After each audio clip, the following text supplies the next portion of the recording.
ওঙ্কারেশ্বর ওঙ্কারেশ্বর ওঙ্কারেশ্বর ওং বিষ্ণু ওং বিষ্ণু ওং বিষ্ণু বিষ্ণু পর্বতী কিংবা চরম খ্রিস্টানের সত্যি কবু নাই ক্ষতি করে শ্রী এবং শ্রী গুরুদেব দুর্গাবর্ষণ পরমহংস দেবা ওম রক্তম ভুজম সোনম শেষী জগত মধীপম ভজামি পদ্মম দদা ভয়া বরাং মানিক প্রভন গণরিষি ওং জুম সাহ ওং জুম ওং জুম সাহ বিষ্ণু ওং বিষ্ণু ওং বিষ্ণু বিষ্ণু পর্বতীতে কিংবা চরম খ্রিস্টানের সত্যি কবু নাই ক্ষতি করে সেই জন্য ওম আমি আত্মা শান্তি সন্তুষ্ট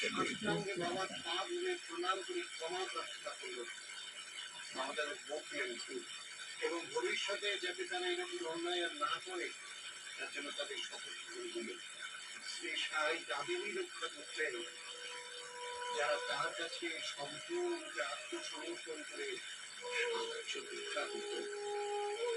বাবার থাকার জায়গায় দুটি পুরাতন মসজিদ যাকে তিনি নতুন দ্বারকা নয় শ্রীকৃষ্ণের তৈরি আবাসস্থল দ্বারকা নামে পরিচিত ছিল সেই রকম বাবার তৈরি আবাসস্থল দ্বারকা মাইনের নিয়োজিত ছিল। এ সম্বন্ধে কিছু কথা আছে ফিরছি বাকি গানের পর এই সঙ্গে আছে তো মেট্রে গাড়ি কোথায় জগন্নাথ। আমি উপরে উঠি বাবা যেটি নিয়ে নিলাম ফোন যেভাবে রিচার্জ করে সেভাবে নিজে কিন্তু রিচার্জ করে নিলাম।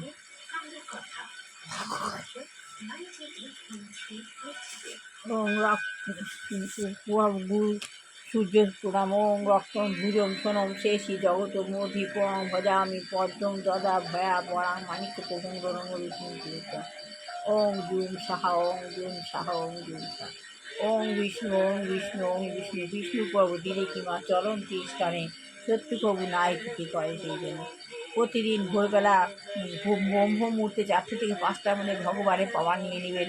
ভগবান আপনাকে পুরোপুরি প্রোটেক্ট করবে। আপনি যদি মন প্রাণ সমর্পণ করে ভগবানের কাছে আত্মসমর্পণ করেন, কৃষ্ণ ভাবনামৃত হন, তবে আপনি ভগবান আপনাকে পাওয়ার দেবে, আপনি প্রচুর পাওয়ার পাবেন ভগবানের। আজকাল মানুষ যখন তখন মরে যাচ্ছে, পাওয়ার পাচ্ছে না, কোনো কাজে কিভাবে কি করতে হবে শক্তি পাচ্ছে না। যদি ভগবানের পাওয়ার নেন আপনি নিজেকে আত্মরক্ষা করতে পারবেন এবং সবাইকে আত্মরক্ষা করতে পারবেন। সব কাজে আপনার কোনো ভয় হবে না, সমস্ত কাজ ভগবান, কোনো আপদ বিপদ আসবে না, শত্রু দমন হবে, সংকট মোচন হবে, সব হবে, আপদ বিপদ সমস্ত কেটে যাবে। শ্রী গুরুদেব দুর্গাকৃষ্ণ পরমহংস দেবায় নমঃ। শ্রী গুরুদেব দুর্গাকৃষ্ণ পরমহংস শ্রী গুরুদেব দুর্গাকৃষ্ণ পরমহংস দেবায়। শিব গুরু গুরু শিব, শিব গুরু গুরু শিব, শিব গুরু গুরু শিব। সাই বাবা, আমি গুরুদেব দুর্গাকৃষ্ণ পরমহংসদেব আমাদের গুরুদেব, আমি ওনার কাছ থেকে দীক্ষা নিই। আমি বিনোদ বিহারী দুর্গাকৃষ্ণ পরমহংস ওনার শিষ্যের কাছ থেকে দিই। উনিও নেই, উনিও চলে গেছেন। আমি এই 3 গুরুকে অনুসরণ করি। আমি গুরুদেব দুর্গাকৃষ্ণ পরমহংসদেব গুরুদেব আর এই অনুকূল ঠাকুর। আমি জীবনে খুব এদের পথ অনুসরণ করে আমি চলি, অনেক উপকৃত হয়েছি আমি। সবাই বলে গ্রন্থ মেলে, সবাই বলে সেই কর্তারে দেবে ফেলে, কালা কালে কর্তা হেলে, সেই কর্তারে দেবে ফেলে, কালা কালের কর্তা এলে, ভেবে দেখ মন কেউ কারো না, মিছে ভ্রমণ্ডলে, ভেবে দেখ মন কেউ কারো না। ওং মা সরস্বতী, ওং মা সরস্বতী, ওং মা সরস্বতী। মা সরস্বতী আমাদের আত্মজ্ঞান লাভ করতে,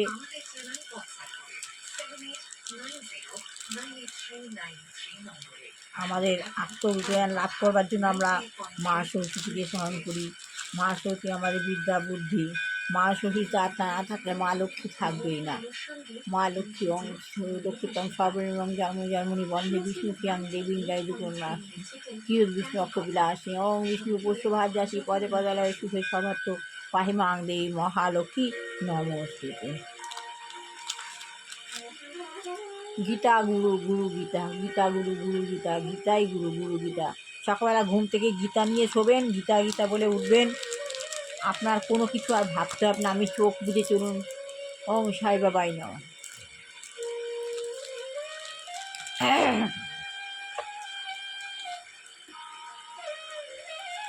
নারায়ণ প্রণাম। ওং নম ব্রাহ্মণ দেবা গো ব্রাহ্মণ জগদীতা কৃষ্ণ গোবিন্দায় নম নম পাপ হং পাপ কর্মা হাং পাহিমাং পুণ্ডিকাক্ষ সর্ব পাপ হর হরি।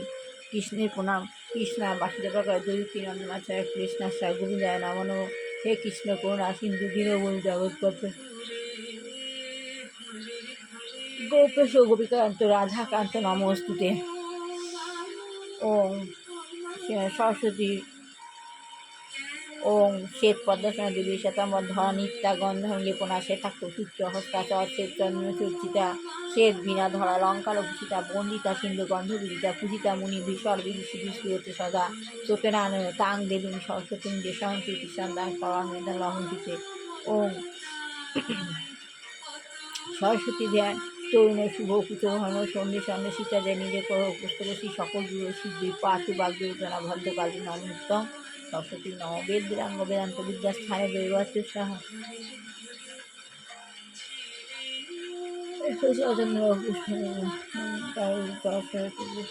মুক্তাহারে বিনা পুস্তক রঞ্জিত হস্তে সরস্বতী মহাভাগে বিদ্যকরণ বিশ্বকৃষ্ণকে বিদ্যাং দেবী নমস্তুতে। ও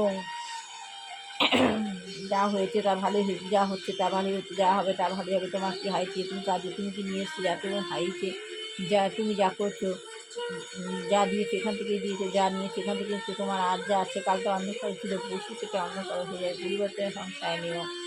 শিব বন্ধনা করচরণ কীর্তন বাক্যয় জম কর্মজর্ম শ্রবণ নয়নজম মানুষম বাহবন বিহিতম বিহিত কত জয় জয় করণ অবশ্যই বয় শান্ত গান ক্ষেত্রে নিবেদিত যাত্রাটি পরমেশ্বরম গুরু অখণ্ড মন্ডলাকাং ব্যক্তম জয় চরচরণ তৎপরম দুঃসরঞ্জন শ্রী শিব নাম গুরু ভাবে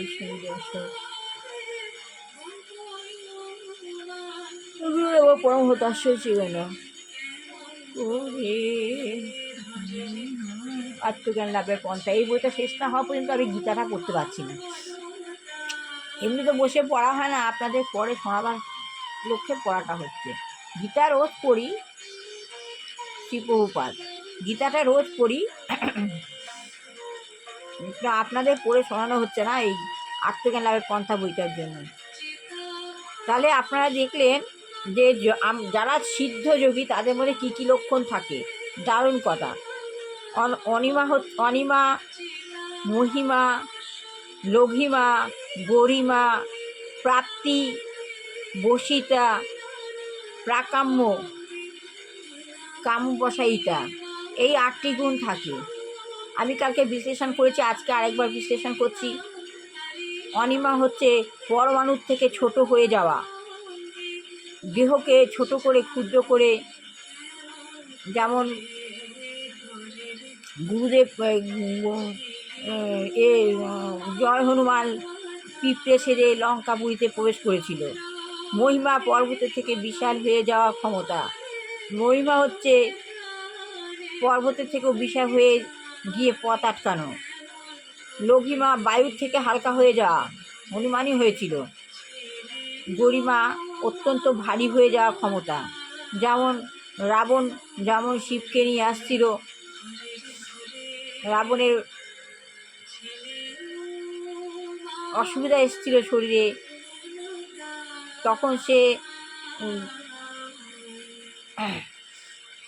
কিছুতেই আর শিবকে নিচে নামাতে পারছিল না, ধরে রাখতে পারছিল না।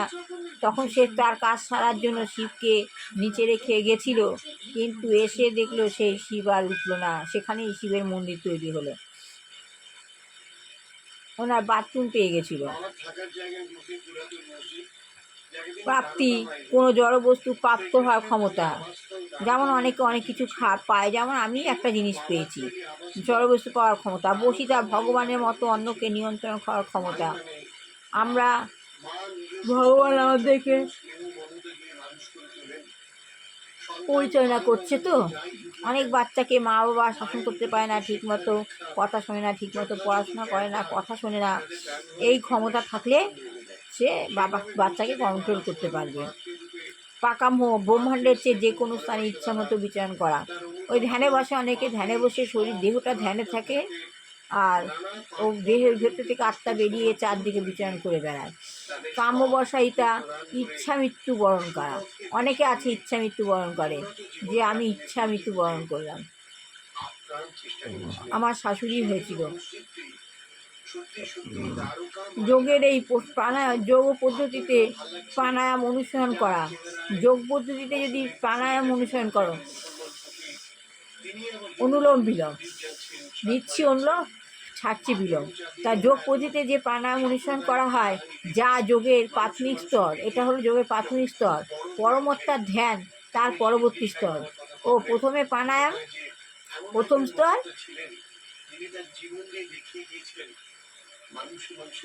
প্রথম স্তর প্রাণায়াম, দ্বিতীয় স্তর হচ্ছে, পরবর্তী স্তর হচ্ছে ধ্যান। নানা রকমের জড় সিদ্ধি লাভ হচ্ছে আর একটু একটু উন্নতি, একটি স্তর। নানা রকম জড় সিদ্ধি লাভ হচ্ছে আর একটু একটু উন্নত ধরনের স্তর হচ্ছে। কিন্তু সরাসরিভাবে পরমাত্মার সঙ্গে সংযোগ স্থাপন করা, তার নির্দেশ গ্রহণ করা হচ্ছে সর্বোচ্চ সিদ্ধি।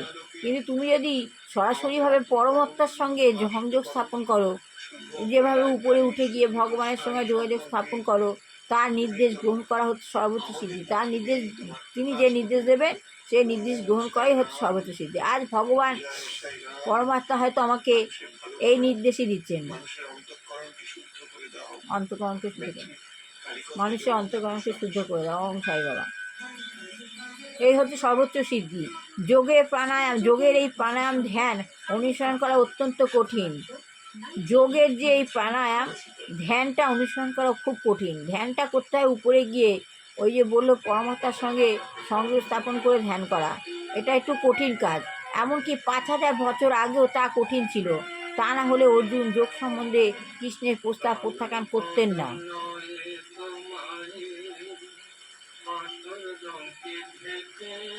এই যোগ স্তরে প্রাণায়াম করা, ধ্যান করা খুব কঠিন।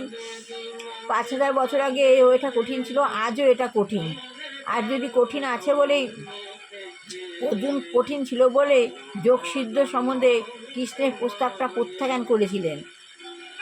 তাই এই কলিযুগকে অত্যন্ত পতিত যুগ বলা হয়। এই কলিযুগকে খুব পতিত যুগ বলা হয়। এই যুগে মানুষ অল্পায়ু, অত্যন্ত অলস এবং পারমার্থিক তত্ত্বজ্ঞান লাভে তৎপর নয়। তাহলে ভগবানের কি বলছেন, আজকে এখনকার যুগে মানুষ অল্প আয়ু, তারা অত্যন্ত অলস। ভোরবেলা উঠে, ঘুম থেকে উঠে প্রাণায়াম করব, যোগব্যায়াম করব, অনেকেই পারে না, বেশিরভাগই পারেই না। আর তত্ত্বজ্ঞান লাভে তৎপর নয়। কোনো মানুষই পরমার্থ যে তত্ত্বজ্ঞান লাভ করব তাতে তৎপর নয়। এই যে আমি আজ কথা বলছি, ভগবান কিন্তু বলাচ্ছেন, ভগবান গুরুদেব বলাচ্ছেন, আমি তো সঙ্গে কোনোদিনও যাইনি, এটা আমাকে করতেই হবে। এটা হলো সনাতন ধর্ম। সনাতন ধর্ম কখনো বাদ দেওয়া যায় না। ভগবান যখন ঘাট ধরে করাচ্ছে, এটা করতেই হবে। এটা আপনারা বলবেন কি যে দূর, কি সকালবেলা ঘুম থেকে উঠে কি বলছে, হ্যাঁ, তো অনেকে হয়তো ধৈর্য ধরে শুনবেনই না, কিন্তু যদি শোনেন আপনাদেরই ভালো, সবার ভালো। সেই জন্যই বলছে যে এই যে শোনার যে ক্ষমতা, এই তত্ত্বজ্ঞান লাভ করার ক্ষমতা, এতেও অনেকে তৎপর নয়। এই যুগে অধিকাংশ মানুষই দুর্ভাগ্য, এবং কেউ পারমার্থিক তত্ত্ব জানার জন্য একটু উৎসাহ প্রদর্শন করলে অনেক প্রবঞ্চকের পাল্লায় পড়ে বিপদগামী হয়। এই প্রাথমিক তত্ত্ব জানার জন্য একটু উৎসাহ প্রদর্শন করলেও অনেকে আবার প্রবঞ্চকের পাল্লায় পড়ে যায়, বিপদগামী হয়। এই জন্য মানুষ করতে চায় না। না, সেটা আলাদা কথা। এই যে আমি পড়ছি, শুনছেন, শুনলে পরে কোনো ক্ষতি হবে না। কিন্তু অনেক সময় অনেক সাধু আসে, বলে এটা করে দেবো, ওটা ভণ্ডামি, ওতে বিপদ হয়। মানুষকে বুঝে শুনে করতে হবে। মানুষ সেরমভাবে বিপদে পড়বে কেন? যথার্থ যোগের তত্ত্ব হৃদয়ঙ্গম করার একমাত্র পন্থা হচ্ছে শ্রী চৈতন্য মহাপ্রভু যেভাবে ভগবদ্ গীতার শিক্ষা অনুসরণের পন্থা প্রদর্শন করে গেছেন, সেই পন্থা গ্রহণ করা। আমিও সেটাই বলছি। ওই পন্থা অনুসরণ করো না, তাতে কারো বিপদে পড়বে না। সেইটাই হচ্ছে যোগ অনুসরণের সবচাইতে সরল ও সর্বশ্রেষ্ঠ পন্থা। তুমি যদি যোগ যোগ করতে চাও, এইটাই হচ্ছে সবচেয়ে সরল ও সর্বশ্রেষ্ঠ পন্থা। কারোর পাল্লায় পড়তে হবে না, কোনো বিপদ আসবে না। যাক, এইটুকানি পড়লাম। ভালো লাগলে লাইক শেয়ার কমেন্ট অবশ্যই করবেন। সবার ভালো হোক, কল্যাণ হোক, মঙ্গল হোক, দুষ্টু বাচ্চা ভালো করে পড়াশোনা শিখে মানুষের মাত্র মানুষের হোক, বিবাহ যোগ ছেলে মেয়ের বিবাহ হোক, চাকরি যোগ ছেলে মেয়ের চাকরি যোগ হোক। যে গৃহে বিবাহ আসন্ন সমূহ ঘরের দরজা এসে গেছে, সেই কাজ যেন ভগবান শিব গুরু, গুরু শিব, শিব গুরু, গুরু শিবের কাছ থেকে আমি প্রার্থনা করি যেন সুন্দরভাবে সাফল্যমণ্ডিত হয়। সব আপদ বিপদ শত্রু দমন করো, সংকট মারণ করো, চারদিকে সমস্ত আপদ বিপদ কাটিয়ে দাও। যে ঘরে দুর্ভাগ্য গৃহিণী রয়েছেন, দুরাচারী গৃহিণী রয়েছেন, আমাদের পরিবেশকে খারাপ করছে, ভগবান যেন তাকে চেতনাটা না হয় পরিবেশ থেকে যেন সরিয়ে নেয়। আর যে গৃহে দুরারোগ্য বৃদ্ধ বিদ্যা যুবক যুবতী আছেন, ভগবান যেন তাদের মুক্তি দেন। হরে কৃষ্ণ কৃষ্ণ কৃষ্ণ হরে হরে, হরে রাম রাম রাম হরে হরে, গুরু কৃষ্ণ কৃষ্ণ কৃষ্ণ গুরু হরে, গুরু রাম রাম গুরু হরে। শ্রী গুরু শ্রী গুরু শ্রী গুরু জয়, শ্রী গুরু শ্রী গুরু শ্রী গুরু জয়, শ্রী গুরু শ্রী গুরু শ্রী গুরু জয়, শ্রী গুরু শ্রী গুরু শ্রী গুরু জয়। গুরু কৃপা হি কে বলম, বলো গুরু কৃপা হি কে বলম, বলো গুরু কৃপা হি কে বলম, বলো গুরু কৃপা হি কে বলম, বলো গুরু কৃপা হি কে বলম, বলো গুরু কৃপা হি কে বলম। শ্রী শ্রী গুরুদেব দুর্গাকৃষ্ণ পরমহংস দেবায় নমঃ। শ্রী শ্রী গুরুদেব দুর্গাকৃষ্ণ পরমহংস, শ্রী শ্রী গুরুদেব বরদাসন দে হরি বল, বোল হরি বরদাস শ্রী দে হরি বল, হরি বল বল। এগুলো আর শেষ করলাম আমি। আপনারা পারলে লাইক শেয়ার কমেন্ট অবশ্যই করবেন, করুন, মন্থন করুন। আপনার ভয় কেটে যাবে, আপনি সাহায্য পাবেন, হেল্প পাবেন। ভগবান সবসময় আমাকে রক্ষা করার জন্য রয়েছে। শুধু মন প্রাণ সমর্পণ করে অন্ধবিশ্বাসে যে ভগবান আছেন, ভগবানই সব করে দেবেন, তাহলে আপনি উপকৃত হবেন।